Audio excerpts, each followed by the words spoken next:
بسم اللہ الرحمن الرحیم۔ نماز عصر کے بعد یہ ایک لفظ پڑھیں جو فرشتوں کی آنکھوں کے درمیان لکھا ہے، جنت کے درختوں کے پتوں پر لکھا ہے۔ یہ لفظ پڑھتے ہی جو مانگو گے مل کر رہے گا۔ معزز سامعین و ناظرین، السلام علیکم ورحمۃ اللہ وبرکاتہ۔ امید کرتا ہوں آپ جہاں بھی ہوں گے اللہ کے فضل و کرم سے خیر و عافیت سے ہوں گے، اور دعا گو ہوں گے کہ اللہ پاک آپ کو ہمیشہ صحت و سلامتی کے ساتھ پیار و محبت والی، خوشیوں والی، اتفاق و اتحاد والی زندگی عطا فرمائے، آپ کو کبھی کسی کا محتاج نہ بنائے، آمین۔ سامعین، آج میں آپ کی خدمت میں نماز عصر کے بعد کا ایک بہت ہی آسان، مجرب اور طاقتور عمل لے کر آیا ہوں۔ اس عمل کی برکت سے، اس وظیفہ کی برکت سے انشاءاللہ بافضل خدا اللہ رب العزت آپ پر اپنی رحمت بری نظر کرم فرمائیں گے۔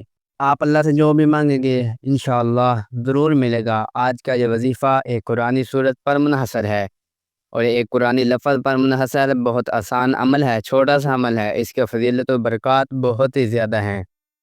اس عمل کو کرنے کے لیے 5 سے 10 منٹ لگیں گے، اور آپ ہی 5-10 منٹ ہماری زندگی کو بدل سکتے ہیں، ہماری آخرت کو بھی بدل سکتے ہیں، آخرت ہماری درجات بلند کروا سکتے ہیں۔ وظیفہ، آپ اس عمل کو، اس وظیفہ کو جب کریں گے، دنیا فائدے تو آپ حاصل ہوں گے، آخرت میں انشاءاللہ آپ کی قبر منور روشن ہو جائے گی، آپ کی قبر گلزار بن جائے گی، جنت میں آپ کا عالی شان مقام ہوگا، عالی شان درجات ہوں گے، عالی شان محل ہوں گے۔ آپ اس عمل کو، اس وظیفے کو کر کے دیکھیں، انشاءاللہ اس عمل کی برکت سے آپ کو دنیا میں بھی فائدہ ہوں گے، آخرت میں بھی۔ نبی کریم صلی اللہ علیہ وآلہ وسلم کے صدقے اللہ رب العزت آپ کے مقام کو بلند فرمائے گا۔ یاد رکھیں، جب آپ خاص دنوں میں خاص عمل کریں گے، خاص وظیفہ کریں گے، مقدس وظائف کریں گے مقدس دنوں میں، تو اللہ کریم بڑا خوش اور راضی ہوگا، اور اسی خوشی پہ میرا رب آپ کے دل کی ہر مراد کو پورا فرما دے گا، ہر حاجت کو پورا کر دے گا، ہر دعا کو شرفیت کا آزاد عطا فرمائے گا، آپ کی ہر پریشانی کو ختم کرے گا، مصیبت کو ختم کرے گا، غم کو ختم کرے گا، آپ کی خوشحالی والی زندگی گزاریں گے، آپ کی زندگی میں امن، سکون اور خوشحالی ہوگی۔ جو مانگے گے وہ بھی ملے گا، جو نہیں مانگے گے، بن مانگے رب کریم آپ کو عطا فرمائے گا۔ اس عمل کو، اس وظیفے کو آپ عصر کی نماز کے بعد کر سکتے ہیں۔ نبی کریم صلی اللہ علیہ وآلہ وسلم کا یہ نام ہے، جو ایک صورت ہے، قرآن وظیفہ بھی ہے۔ جو بندہ اس عمل کو کر لے گا انشاءاللہ اللہ کی نعمتوں، برکتوں، نعمتوں کا حقدار ٹھہرا جائے گا۔ وظیفہ کی طرف جانے سے پہلے میری آپ سے گزارش ہے کہ ویڈیو کو آخر تک ضرور دیکھا کریں، اور جن لوگوں نے ابھی تک میرے چینل سبسکرائب نہیں کیا تو وہ نیچے موجود لال رنگ کے بٹن کو دبائیں، اور ساتھ موجود گھنٹی کے بٹن کو بھی دبا دیں، تاکہ میری ہر نئی آنے والی ویڈیو آپ تک پہنچتی رہے۔ آپ لوگوں کی سپورٹ ہماری کامیابی کا ذریعہ بنے گی۔ اب میں آپ کو مختصر سی فضیلت قرآنی لفظ کی بتاتا ہوں، پھر آپ کو عمل بتاؤں گا، جس طریقے سے بتاؤں گا اسی طریقے سے آپ نے وظیفہ کو کر لینا ہے۔ حضرت عبداللہ بن عباس رضی اللہ تعالیٰ عنہ سے روایت ہے کہ نبی کریم صلی اللہ علیہ وسلم نے فرمایا، تم میں سے جو شخص پوری رات عبادت کرنے کی مشقت سے عاجز ہے، دولت خرچ کرنے میں بخیل ہے، اور دشمن کے ساتھ جہاد کرنے میں بزدل ہے، تو اسے زیادہ سے زیادہ رب العزت کا ذکر کرنا چاہیے۔ حضرت ابو داؤد دردہ رضی اللہ تعالیٰ عنہ سے روایت ہے کہ نبی کریم صلی اللہ علیہ وسلم نے فرمایا، کیا میں تمہیں تمہارے اعمال میں سے سب سے اچھا عمل نہ بتاؤں جو تمہارے اللہ کے ہاں بہتر اور پاکیزہ ہے، تمہارے درجات کو بلند کرتا ہے، تمہارے سونے اور چاندی کے خیرات سے بھی زیادہ افضل ہے، اور تمہارے دشمن کا سامنا کرنے یعنی جہاد سے بھی بہتر ہے؟ تو صحابہ کرام رضی اللہ تعالیٰ عنہ سے اجمعین نے عرض کیا، کیوں نہیں؟ تو نبی کریم صلی اللہ علیہ وآلہ وسلم نے فرمایا، وہ عمل اللہ کا ذکر ہے، ذکر سے مراد اللہ رب العزت کو یاد کرنا، اور یہ عبادت دین اسلام میں سے ایک عبادت ہے۔ ذکر معمول کی تکرار، آیات قرآنی یا کتب حدیث میں مذکور دعاؤں یا آواز بلند یا آہستہ پڑھنے کو کہا جاتا ہے۔ زندگی کی اس باغ دور میں انسان اکثر اپنے اصل مقصد کو فراموش کر بیٹھتا ہے، دل پریشان ہوتا ہے، ذہن بوجھل ہو جاتا ہے۔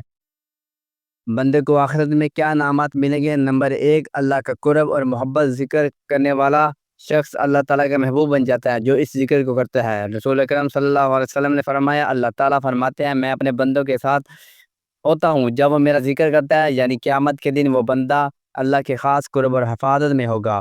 جس نے دنیا میں اس کا ذکر کیا۔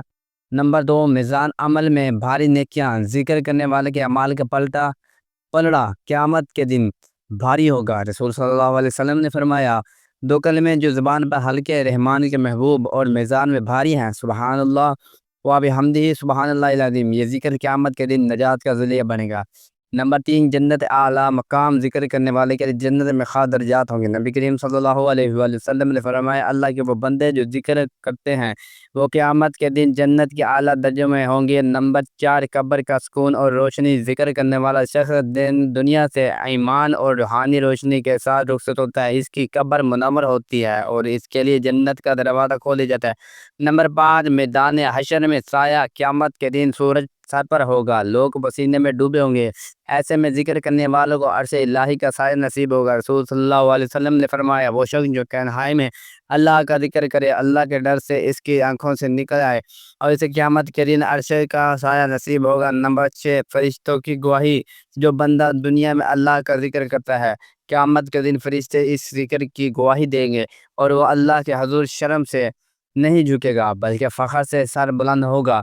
نمبر 7، مغفرت اور جہنم سے نجات، اللہ تعالیٰ ذکر کرنے والوں کو مغفرت عطا فرمائے گا اور ان کے گناہوں کو معاف فرما دے گا۔ معزز ناظرین، اب آپ نے اس وظیفے کو دل جو کے ساتھ کرنا ہے۔ آج کا جو یہ وظیفہ ہے قرآن صورت پر اور ایک قرآن لفظ پر منحصر ہے، اور وہ قرآن لفظ محمد صلی اللہ علیہ وآلہ وسلم، نبی کریم صلی اللہ علیہ وسلم نے فرمایا، میرے 5 نام ہیں، میں محمد ہوں، میں احمد ہوں، اللہ تعالیٰ میرے سبب سارے کفر مٹا دے گا، اور میں حاشر ہوں، اللہ تعالیٰ میرے بعد حشر قائم کرے گا، اور میں عاقب ہوں۔ آپ صلی اللہ علیہ وسلم کا نام خود اللہ رب العزت نے قرآن پاک میں ارشاد فرمایا، آپ کا نام محمد اس لیے رکھا گیا ہے کہ آپ صلی اللہ علیہ وسلم کی بار بار حمد کی جائے، اس لیے اللہ تعالیٰ آپ صلی اللہ علیہ وآلہ وسلم کی بہت حمد کرتے ہیں۔ اسی طرح ملائکہ، انبیاء اور اولیاء بھی آپ صلی اللہ علیہ وآلہ وسلم کی حمد کرتے ہیں۔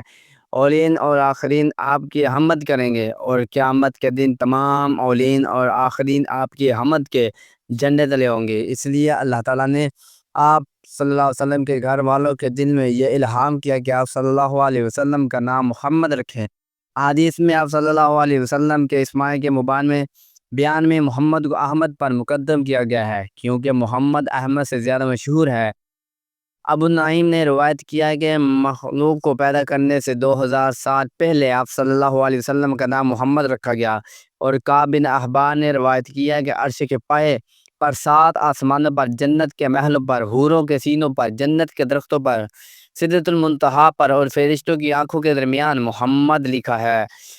اس نام کو تمام ناموں پر فضیلت ہے۔ ابو نعیم نے روایت کیا ہے کہ اللہ تعالیٰ نے فرمایا، مجھے اپنی عزت و جلال کی قسم، جو شخص تمہارا نام رکھے گا میں اس کو جہنم میں نہیں ڈالوں گا۔ اور دلمی نے حضرت علی رضی اللہ تعالیٰ عنہ سے روایت ہے کہ جس دسترخوان پر محمد یا احمد نام کا شخص ہوگا، میں اس کے گھر کو دن میں 2 بار پاک کروں گا۔ تو محمد نام کی اتنی زیادہ فضیلت ہے، اتنی زیادہ شان ہے، تو آپ سب سے گزارش ہے کہ آپ نے اس عمل کو، اس وظیفے کو نماز اثر جس طرح میں بتاؤں گا اسی طرح کریں گے، اور اللہ کی رحمت و برکتوں و نعمتوں کا حقدار ٹھہرائیں گے۔ اب میں آپ کو عمل بتانے لگا ہوں، توجہ سے ملاحظہ فرمائیے، جب آپ کا دل چاہے آپ اس وظیفہ کو کر سکتے ہیں۔ سب سے پہلے آپ نے 11 مرتبہ درود سلام پڑھنا ہے، نبی کریم صلی اللہ علیہ وسلم کی خدمت میں پیش کرنا ہے۔ 1 مرتبہ حصول ثواب کے لیے درود ابراہیم میرے ساتھ پڑھ لیں۔ بسم اللہ الرحمن الرحیم، اللہم صلی علی محمد وعلی آل محمد كما صليت على إبراهيم وعلى آل إبراهيم إنك حميد مجيد، اللهم بارك على محمد وعلى آل محمد كما باركت على إبراهيم وعلى آل إبراهيم إنك حميد مجيد۔ درود پڑھنے کے بعد 33 مرتبہ سورۃ الناس یعنی 33 مرتبہ سورہ اخلاص پڑھنی ہے۔ سورہ اخلاص 33 مرتبہ پڑھنے کے بعد 100 مرتبہ محمد صلی اللہ علیہ وآلہ وسلم، محمد صلی اللہ علیہ وآلہ وسلم، محمد صلی اللہ علیہ وآلہ وسلم کا ورد کرنا ہے۔ آپ صلی اللہ علیہ وسلم بھی پڑھ سکتے ہیں، یعنی آپ نے جب محمد پڑھنا ہے تو آگے کوئی بھی آپ چھوٹا سا درود پاک پڑھ سکتے ہیں۔ جب آپ 100 مرتبہ محمد صلی اللہ علیہ وآلہ وسلم کی تسبیح پڑھ لیں، آخر میں بھی آپ نے اتنی مرتبہ درود پڑھنا ہے جتنی مرتبہ آپ نے شروع میں پڑھا تھا، یعنی 11 مرتبہ۔ جب وظیفہ مکمل کر لیں پھر آپ نے اپنے ہاتھوں کو اللہ رب العزت کی بارگاہ میں اٹھانا ہے، رو رو کر گڑ گڑا کر نہایت عاجزی انکساری سے دعا مانگنی ہے، اپنی حاجت کے لیے، خواہش کے لیے، پریشانیوں سے نجات پانے کے لیے، مقاصد میں کامیابی کے لیے، رزق اور دولت کی تنگی کو دور کرنے کے لیے، کاروبار میں خیر و برکت کے لیے، بندشوں کو ختم کرنے کے لیے، اپنے بچوں کو نیک ہدایت کے لیے اللہ سے دعا کریں۔ جو لوگ قرضے کی دلدل میں پھنس چکے ہیں وہ اللہ رب العزت سے دعا کریں کہ اس نام کی برکت سے ہمارے لیے کوئی اسباب پیدا فرما دیجیے جس کی وجہ سے ہم قرض دل جیسی دلدل سے نکل جائیں۔ اپنے الفاظ میں آپ نے اللہ سے دعا کرنی ہے، نبی کا صدقہ دے کر اللہ سے مانگے، نبی کے نام کا صدقہ دے کر اللہ سے مانگے، اور جو صورت میں نے آپ کو بتائی ہے سورہ اخلاص، اس میں اللہ کی حمد و ثنا بیان کر کے اللہ سے مانگے۔ اللہ کریم آپ کو ہر وہ چیز دے گا جس کی آپ کو ضرورت ہے۔ طلب ہے اس عمل کو، اس وظیفے کو آپ ہر جمعرات اور جمعۃ المبارک کے دن بھی کر سکتے ہیں۔ جن میرے بہنوں کو، بھائیوں کو یہ ویڈیو جمعرات والے دن ملے وہ جمعرات کو کر لیں، اور جن کو ویڈیو جمعرات مبارک والے دن ملے وہ جمعۃ المبارک کے دن بھی اس وظیفے کو کر سکتے ہیں۔ اور ہر جمعرات اور جمعۃ المبارک والے دن جو اس عمل کو کرے گا انشاءاللہ وہ کبھی بھی تنگ دست نہیں ہوگا۔ اللہ رب العزت کے اس بندے کو کبھی مدد ملے گی۔ اس عمل کو آپ لازم کریں، انشاءاللہ آپ کو فائدہ ضرور ہوگا۔ ویڈیو پسند آئے تو لائک کریں، شیئر کریں، چینل کو سبسکرائب کریں، اور ساتھ موجودہ بیل آئیکن کو بھی دبا کے آل نوٹیفیکیشن پر کلک کریں تاکہ میری ہر نئی آنے والی ویڈیو اپڈیٹ آپ تک بآسانی پہنچ سکے۔ انشاءاللہ پھر کسی نئے وظیفے یا اچھی معلومات کے ساتھ آپ کی خدمت حاضر ہوں گے، تب تک کے لیے اللہ نگہبان۔ اور اللہ تعالیٰ کے 99 ناموں میں سے ایک پاک نام اللہ تعالیٰ کی رضا کے لیے کمنٹ میں شیئر کر دیں۔